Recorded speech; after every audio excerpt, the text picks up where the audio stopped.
Hello again, I'm Matt and welcome to Matt on LAX. Since I started playing lacrosse, I know it's been my goal to do my best, not only for myself but for my team. I think that's everyone's goal, to do your best, put the effort in, have a great game and have fun. But what if you were able to take it to the next level? What if you were able to have an effect on the entire program you play for?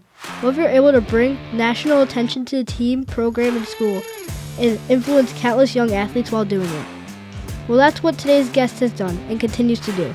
Since setting foot on the field at Stony Brook University, her name and signature eye black has become synonymous with the sport, and she hasn't stopped there. Please welcome my friend, the iconic Kylie Ohlmiller. Hi Kylie, thank you for joining me today, and welcome to Matt on LAX. Let's get started. Awesome, thanks for having me, Matt. When did you start playing lacrosse? I started playing lacrosse when I was 8 years old, so third grade. Did you play any other sports? I did. I have one younger sister. Her name is Taryn. She's 2 years younger than me. So we grew up playing all sorts of sports. We swam competitively. We played basketball, soccer, pretty much did a little bit of everything until we found lacrosse. And we started playing lacrosse in the spring, basketball in the winter, and volleyball in the fall. As a young player, what were your biggest challenges? That's a good question. I would say, especially as I started to get into lacrosse and I really, realized that it was something that I wanted to do at the next level. I realized that it took a lot of commitment, and I loved the sport. So the commitment wasn't really an issue for me until I got to middle school, high school, when a lot of my other friends would be doing other things or going to, social gatherings or going to hang out together. And I would have to go to a lacrosse tournament or go to lacrosse practice or things like that. So I think it was maybe one of my major challenges to make sure that I was prioritizing my goals and making sure that I knew that lacrosse was going to be important for me, that I was also going to find another group of really awesome friends that supported my goal at my lacrosse practices with my lacrosse team. So I would say that would be one of my biggest challenges when I was younger. How do you find your position at attack? Did you choose the position or did a coach? Ooh, good question. I started off playing midfield, and then I realized that I liked the offensive side of the ball more. So I would say it was probably a mix between myself and a coach, but more so myself. I definitely saw myself on the offensive side of the ball more. When did lacrosse become your main sport? So I found lacrosse in third grade, and then I started playing for the Long Island Yellow Jackets, a club program, in fifth grade, 2 years later. And I would say that probably around there, fifth or sixth grade, is when I realized that lacrosse was going to be my main thing. I was going to continue to play other sports, but I knew that I loved lacrosse the most. And then around middle school is when I kind of realized, hey, maybe I can play this at the next level. Maybe this is something that can take me to college one day. Maybe this is something that can get me a scholarship and something that I can work really, really hard towards. So I would say it was around middle school when I realized that lacrosse was going to be the thing that brought me to the next level. When you were in high school with 255 goals, what led you to Stony Brook? Great question. So my recruiting process was a little bit different than others, but I also think that everybody has their own journey, which is great. I played for the Yellow Jackets, so I went to a bunch of different tournaments and things like that. And this was before any of the NCAA recruiting rules. So there were girls who were my age when I was a freshman in high school in ninth grade, who were committed to big name programs like Northwestern and Florida and all those big schools.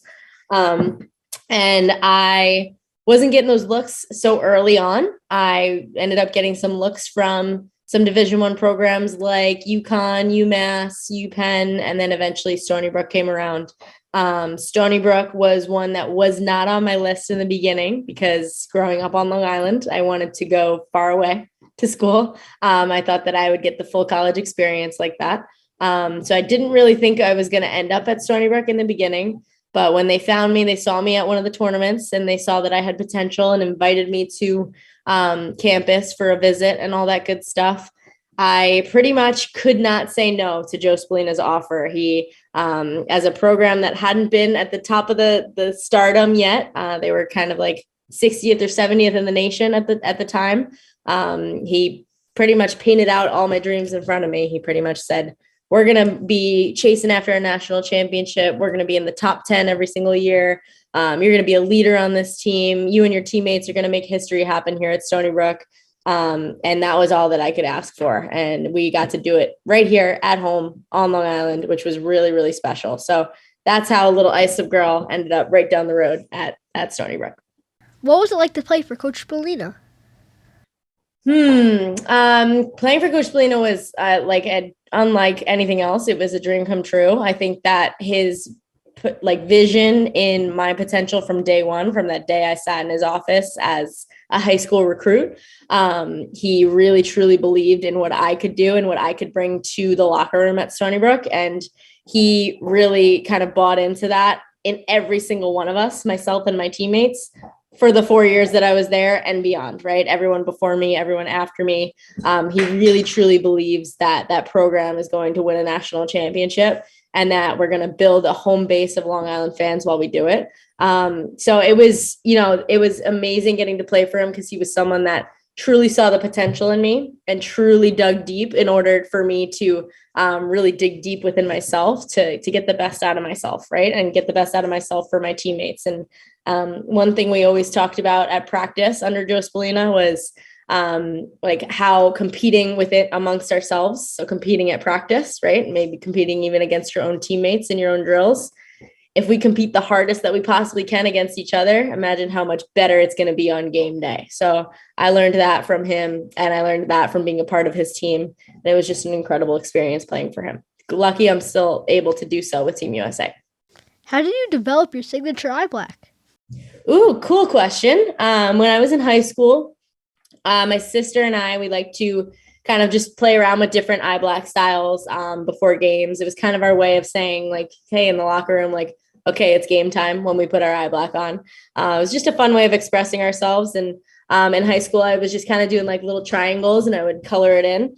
And one of my friends said to me, you should turn it up on the side and make it look like Batman wings. And I was like, oh, that's a good idea. So I tried it out in high school. I brought it into college, turned up the wings a little bit more on my own, made it my own little design. And ever since then, I've been wearing it in every single game that I've played in, and never would have known that it would end up being a logo or something that people wear on their T-shirts or something that young girls wear in the stands at my games now. It's really, really incredible how inspiring it can be. My season's starting in the next couple weeks. I may need a little advice on my eye black. Do you have any good tutorials? Ooh, I do. I love it. I'm super excited that season's starting next week. And yes, I have a tutorial on YouTube. I have a YouTube channel. So if you search up Kylie Ohlmiller, you'll check out my YouTube channel, and there's a couple tutorials on there for sure. You had a big impact on the Stony Brook program. Now with your sister playing there, do you visit often?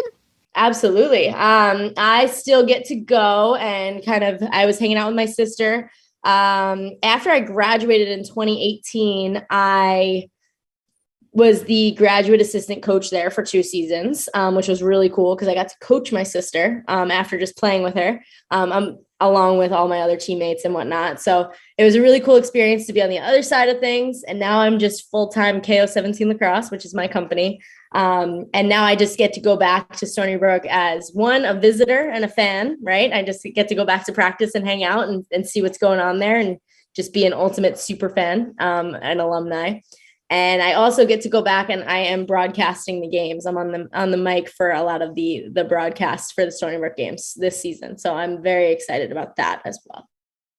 Is it hard for your sister to be Kylie's sister on the Stony Brook team? That's a good question. I think, my personal thought about my sister is that she's much better than me as a lacrosse player. And as a person, I've always thought that.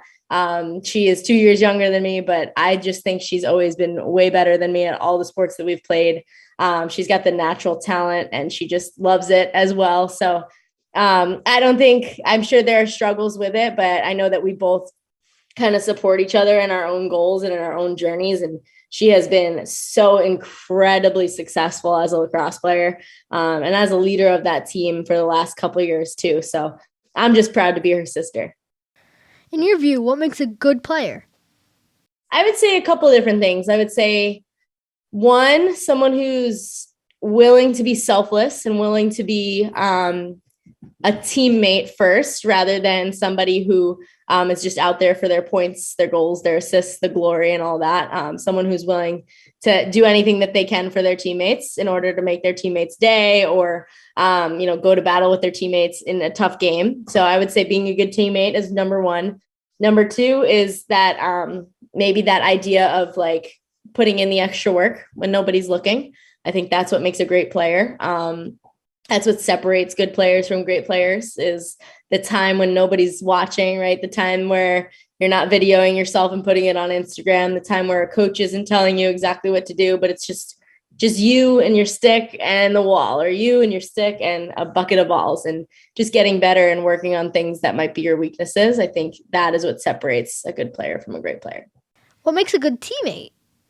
Ooh, what makes a good teammate, I would say, is someone who puts the good of the team in front of their own kind of like personal goals, I would say. So the team's goals in front of their personal goals, I think, in a priority list standpoint. I also think a good teammate, just the same as a good leader, is someone that does the work themselves, and that's how people follow them, right? Instead of just talking about, hey, we should go do this. Hey, you should go get the extra reps. Hey, you should go out there and do this. A good teammate is someone who goes and does it and doesn't have to say anything about it. And then other people join along with them because they know that their teammate's putting in that extra work for the betterment of the team. So I think those are two really good traits about a good teammate. What makes a good team leader? I would also say that in a sense of leadership, I think every leader is a little bit different, right? So sometimes you have leaders who like to be really vocal and talk a lot with their teammates, and maybe you're running sprints and it's someone who's saying, let's go, all that good stuff. And maybe it's someone who more so leads by example, right? Doesn't have to say too much, but is just that workhorse who isn't in every drill, just working their tails off. And that's somebody that people see and their teammates see and say, hey, I want to be more like her. Look at how successful she's being. And all in all, I think the best leaders are the ones who have a little bit of both, a little bit of that vocal and a little bit of that work ethic that people are just willing to follow. What makes a good coach? I've had a lot of really great coaches in my lifetime. I'm very, very grateful. And that spans, outside of lacrosse as well. So throughout my lacrosse journey, but also in volleyball and basketball, everything. And I think that what makes a good coach is recognizing the type of player and person that you're dealing with, right? Not every player that you are going to have on your team is going to be exactly the same. So recognizing that people are individuals and helping tailor to them in certain ways so that they can be successful under your leadership, I think is helpful as a coach. And then I also think just being passionate and being present in every moment, I think is really, really a big piece of being a great coach as well. Just kind of like your players knowing that you care is what's going to ultimately gain you that trust as a coach. How did your coaches help you? Oh, that is a great question, because my coaches have helped me in so many different ways. I would say my coaches have, shown me that I've had potential to reach goals that I didn't even have for myself, right? I didn't even think were possible for myself, just by believing in me. Coaches have, provided me that safe space to go to whenever I needed a shoulder to lean on, right? In a tough spot and I needed some advice. Coaches have taught me lessons in sportsmanship, taught me lessons in, maybe losing a big game or making a big mistake at the end of the game, and recognizing that it wasn't all your fault. And it was, there were certain things that went wrong. Coaches have taught me all sorts of different lessons that, yes, I've brought into my continued playing career. But I also have just taken into life. And now that I'm a coach as well of young players, that's something that I definitely hope to pass along. Who is your biggest lacrosse influence? I take a lot of different things from a lot of different people in a sense of inspiration. But I would say, I would say that I used to watch Michelle Tumalo a lot growing up when I was in high school. I loved watching her because she was a scrappy lefty attacker. And she was also super creative with the way that she played. And that was kind of out of the box back in those days, right? Back when I was a younger player. So now you see behind the backs and crazy trick shots all the time. But she was, one of those first ones to really do it consistently on the women's side. And she was a player that I definitely liked to watch growing up. And now I'm grateful to say that I got to play alongside her for a couple of years. It's clear you have a strong work ethic. Has this been the secret to your success? Thank you for that. I would say yes. I think that, in a sense of the things I've been successful in are the things that I've worked the hardest at. So I think that I definitely put in the extra time. I definitely pay attention to those things that I know out there, my opponents and my teammates are working their butts off right now. So I know that I have to also be ready, even if I'm all alone training by myself. So I think that my work ethic is a major piece of who I am. It's a major piece of my personal, professional, everything life. And I think that it is a major piece of my success as well. Kylie, now we have a video question from a young fan. Here's Brianna. Hi, Kylie. My name is Brianna, and I was wondering, how much do you practice a day? Hi, Brianna. Thank you so much for your question. I would say I am definitely doing something every single day. So whether it's running, whether it's lifting, whether it is a recovery day where I go for a distance run and I do some yoga. But in a sense of lacrosse, I have my stick in my hand every single day. Now, again, that might be something where I'm out on the field for 2 hours working on my shots and my dodges. Maybe I'm at Stony Brook practice getting some reps. Or it might just be out on the wall for a half an hour getting my touches.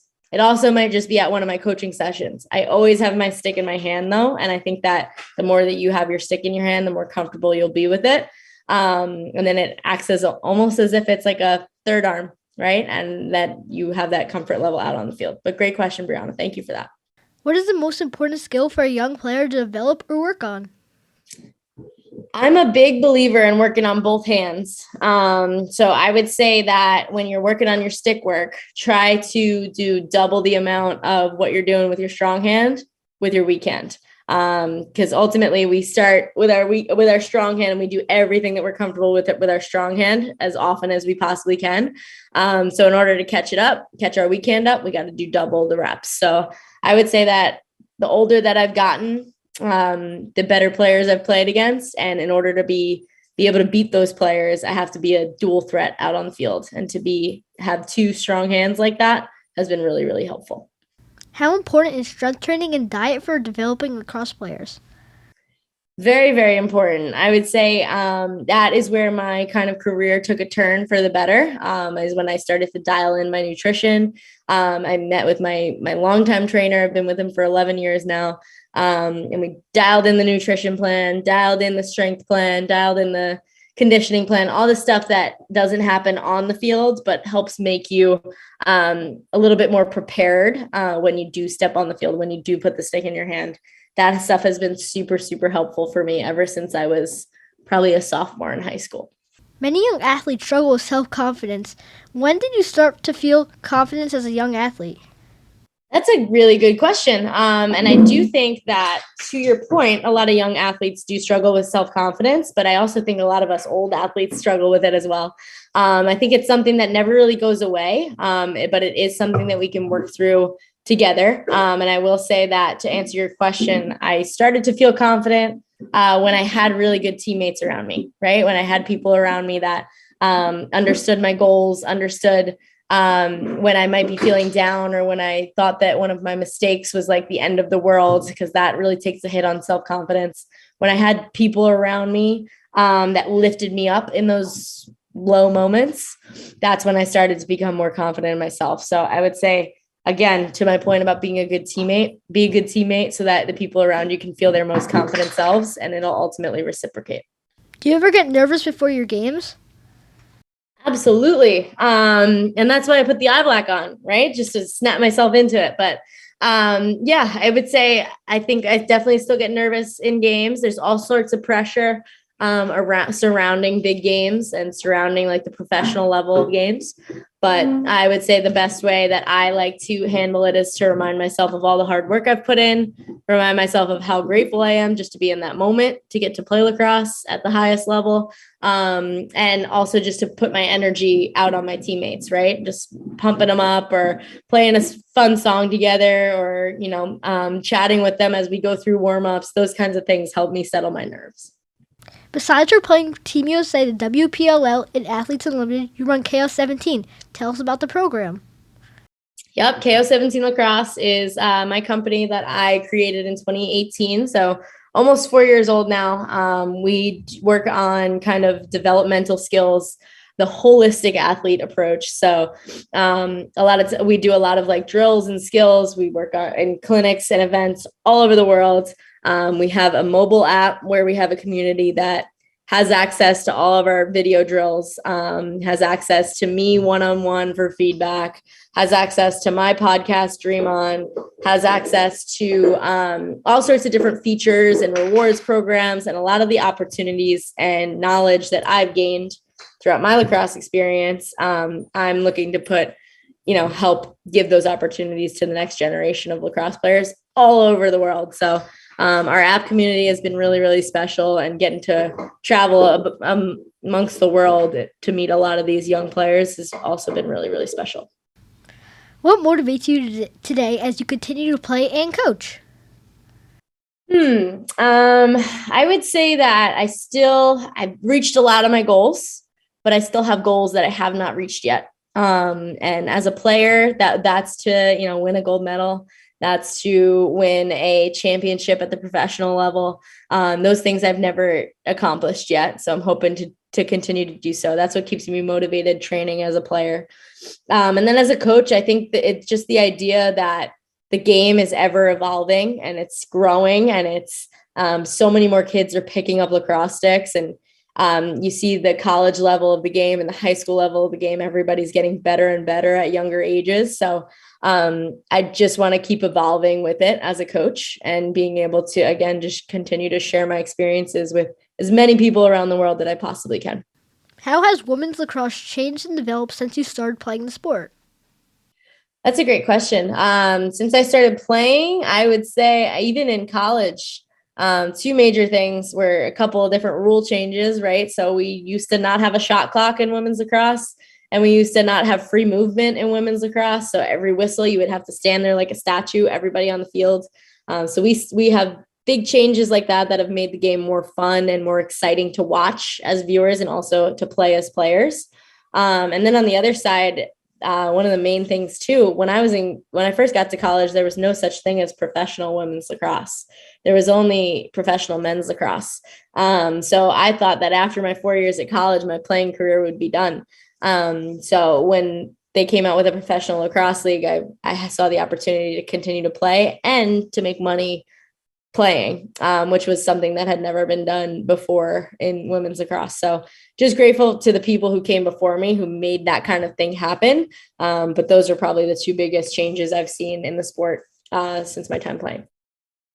You have the number 17 on your right arm and the Dream On tattoo on your left. What does this mean to you? So I have 17 on my right arm. My dad has that tattoo with me because we both wore number 17. I have Dream On my left arm. That's actually in my sister's handwriting. She has the tattoo with me as well in my handwriting. Dream On is the name of my podcast, but it's also just a special kind of tribute to actually the movie Miracle. The song Dream On is in there at a very kind of climactic point of the movie. And my sister and I used to watch that movie all growing up because we're just big sports fans, just big USA sports fans. And it was just one of those moments that we felt like, hey, this was a special moment in us growing up playing sports together. So we ended up getting that one together. And then I actually have my middle name, which is Miranda, also on my left arm as a tattoo. And my middle name was my mom's last name. So I have my dad, my sister, and my mom on my arms, and that's my family. Tell us about your podcast, Dream On. Yeah, Dream On started actually as a COVID project, right? So when we were in the midst of COVID and everything was virtual and we were looking for all sorts of inspiration, the KO17 app was a place where we brought that community together to kind of work on drills and things like that. And I brought on a new segment called Wednesday Wisdoms. And I just held a Zoom session with one of the people that I met throughout my lacrosse journey. And we just chatted. I asked them questions. I interviewed them kind of like a podcast. And we just were able to open it up to the public, and they were able to watch us have these conversations or listen back to it. And what we did was we ended up taking all those recordings and turning it into a podcast. And we continued it on as we kind of navigate our way out of this pandemic. So it was really special. And I think that we have some incredible guests on there. Maybe we'll have to have Matt on there himself. But it would be, it's been really, really cool just to kind of hear the stories from a lot of the people that I've been impacted by throughout my lacrosse journey. If you ever need a great guest for your podcast, I may be available after school. Love it. We'll have to get, I'll have to have my people talk to your people. Yeah. What do you know about lacrosse now that you wish you knew when you were younger? I wish that I knew that it really would bring me to all the places that I hoped it would. And that would mean maybe in physical places, right? Like it's brought me to all sorts of different places around the world that I've traveled to: Japan, Panama, Canada, all across the US, really special places it's brought me to. But even just like the friendships, the relationships, the colleges that I've been to, the big game moments, the professional leagues, the sponsorship deals, the places that lacrosse has taken me, I wish that I knew would be possible when I was younger, so that I could continue working hard towards it. How does it feel to be selected to play the 2022 Women's Lacrosse World Championship? The biggest honor of my life. As mentioned before, this is one of my goals that I have yet to achieve, to make this World Cup roster. And I'm so, so grateful to have the opportunity to play for Team USA. It has literally been the biggest honor of my life to wear that jersey at all of the training camps and all of the games we've played over the last 6 or 7 years that I've been a part of it. And I'm just really, really excited to go play at Towson this summer. You've been pretty active on social media, and so is your dog Oakley, who has his own profile. When did you get him? Oakley is actually laying at my feet right now. He is 1 year old. Fun fact, we actually share the same birthday. He was born on September 24th, 2020. I was born way earlier than that, but also on September 24th. But I got him last December. So I've had him for a little bit more than a year, which he is my absolute best friend. What other hobbies do you enjoy outside of lacrosse? I love, this sounds really cliche, but I love going to the beach, whether it's summer, winter, anything. I am a big sunset chaser. Anytime I see a sunset, I try to find the best possible spot to see it from. I love hanging out with Oakley and my family. Anytime I can make time within my busy travel schedule to make time for that kind of quality time is really special. I love to listen to good music on my record player. I also love to read a good book. But yeah, lots of good stuff.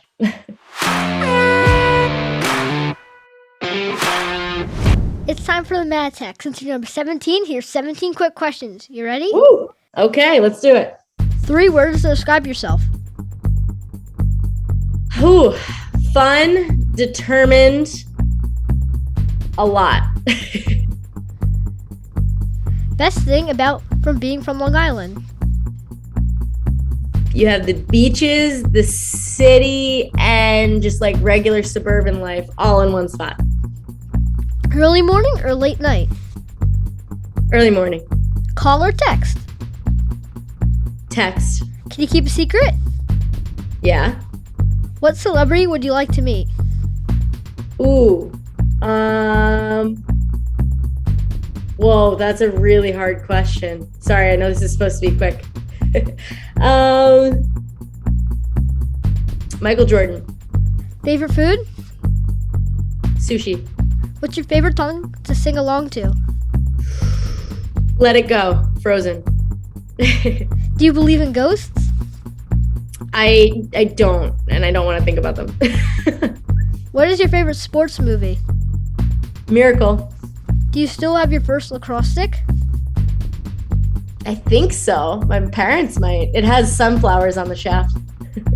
Who is your most serious teammate?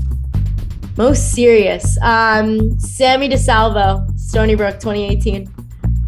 What's your dream vacation? Ooh, Thailand. If you have a time machine, would you go to the past or go to the future? Past. I don't want to ruin the future. What's the last thing you bought? Oh, I bought like $200 worth of things on Amazon, and they're still coming in. What does your favorite t-shirt say? Favorite t-shirt. My favorite t-shirt says, do the hard stuff, but it doesn't say stuff. Finally, work hard or play hard? Work hard. It's time for the turnover. Do you have a question for me? I do have a question for you, Matt. I would love to know, okay, this is a question that I ask on my Dream On podcast. If you could play any other sport other than lacrosse and you were a professional right now, what sport would you want to play professionally? Well, if I think about it, I probably want to play basketball because the other sport I do play is basketball. And I think that'll be fun because it has a huge crowd and the fans are awesome and just... Yeah, that's an awesome sport. Playing in the NBA, I'm sure that would be pretty sweet with like LeBron James. Mm-hmm. It'll be awesome to play against great athletes that everyone knows about. Absolutely. What is the best advice you've received as a player and who gave it to you?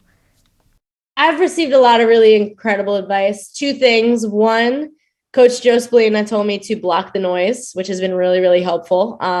Just kind of block out all the outside things. Maybe it's negative thoughts or positive feedback, whatever it might be, but just to block it all out and focus on my journey and my path. And number two, my dad told me to let the game come to me. So a lot of times we'll go out there and we'll try to force things to happen, right? But the game is always going to go how it goes, right? We can't really like change it. So let the game come to you, trust in your practice, have fun while you're doing it. And that's helped me through a lot of big pressure situations. What advice would you give to a young player as they continue to play the sport? I would say stick with it, especially in the beginning, right? It can be super frustrating to pick up a lacrosse stick. The catching, the scooping, the throwing, the cradling, a lot of it is very difficult in the beginning. But I would say it sounds cliche, but stick with it. The more that you do it, the more comfortable it becomes. And then you could try all the fun stuff, right? And that's frustrating in the beginning too. The more you do it, the more comfortable it becomes. And then you just keep getting better and better. I was addicted to that process, right? Having the stick in my hand so much that you end up getting better. And I'm still addicted to it. So I would say stick with it.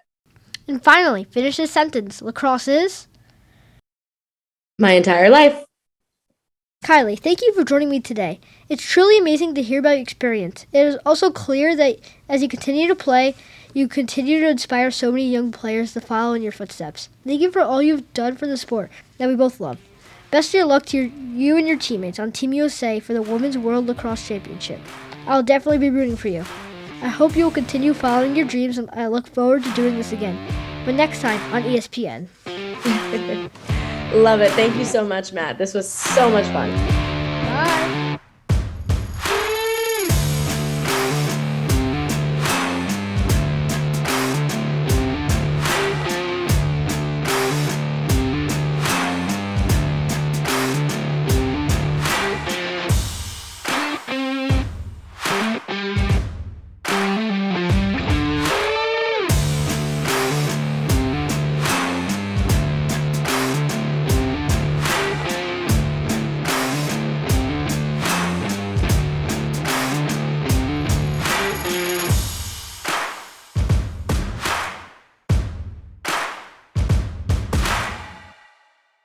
Hey, it's Matt. Go check out my website at mattonlax.com.